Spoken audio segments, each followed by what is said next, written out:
So చాలామంది ఈ programming courses నేర్చుకోవడం అంటే కోడింగ్ కోర్సెస్ జావా డెవలపర్ అని, పైథాన్ డెవలపర్ అని, .NET డెవలపర్ అని, PHP డెవలపర్ ఇలాగ ఏదైతే కోడింగ్ ఉంటుందో ఈ కోడింగ్ కోర్సులు నేర్చుకోవడానికి చాలామంది భయపడుతుంటారు. రీజన్ ఏంటంటే ఈ ప్రోగ్రామింగ్ అనేది చాలామంది చాలా రకాలుగా చెప్పున్నారు వీడియోస్లో. ఇలాగ లాజిక్స్ బిల్డ్ చేసుకోవాలి, క్రియేటివిటీ ఉండాలి, థింకింగ్ అని, ఇన్నోవేషన్ అని, ఇలాగ ఎన్నెన్నో ఉంటాయి. ఓకే, అవి కూడా మెయినే కాదంటాం లేదు. బట్ మీకు మెయిన్ ఉండాల్సిన స్కిల్స్ ఏంటంటే ప్రోగ్రామింగ్ నేర్చుకోవాల్సింటే ఈ క్రియేటివిటీ, ఇన్నోవేషను, ఈ లాజికల్ బిల్డింగ్ వీటితో పాటు ఏంటంటే సో ఇప్పుడున్న జనరేషన్ క్యాండిడేట్స్కి మెయిన్ కావాల్సిన ఏంటంటే పేషెన్స్ కావాలి. ఈ కోడింగ్ కోర్సెస్ నేర్చుకోవాలంటే, ప్రోగ్రామింగ్ కోర్సెస్ నేర్చుకోవాలంటే పేషెన్స్ కావాలి.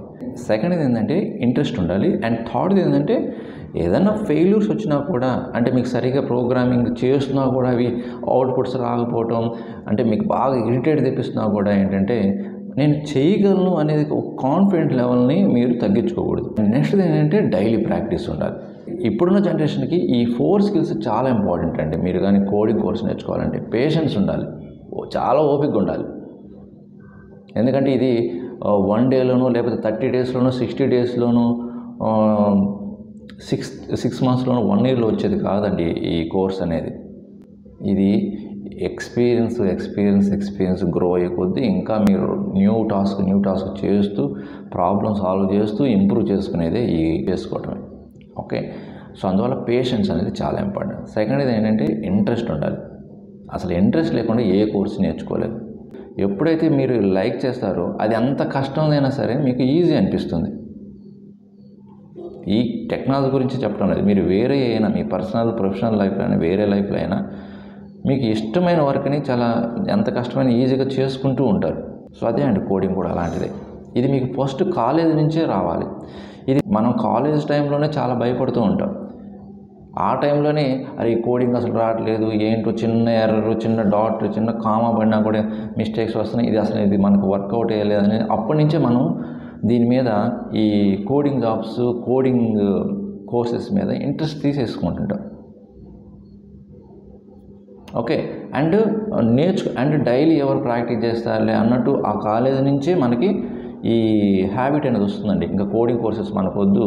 సో చాలామంది కంప్యూటర్ సైన్స్ గ్రాడ్యుయేట్స్ కూడా ఈ కోడింగ్ కోర్సెస్ తీసుకోవట్లేదండి. ఎందుకంటే అది డైలీ ప్రాక్టీస్ కావాలి, కొంచెం బ్రెయిన్తో ఎక్కువగా థింక్ చేయాల్సి వస్తుంది. ఇవన్నీ ఇప్పుడున్న కొంత జనరేషన్ వాళ్ళకి అవి సెట్ కావట్లేదు. సో అందువల్ల కోడింగ్ కోర్సెస్ నేర్చుకోవడం, ఆ కోర్స్ చూజ్ చేసుకోవడం చాలామంది వెనకడుగేస్తున్నారు.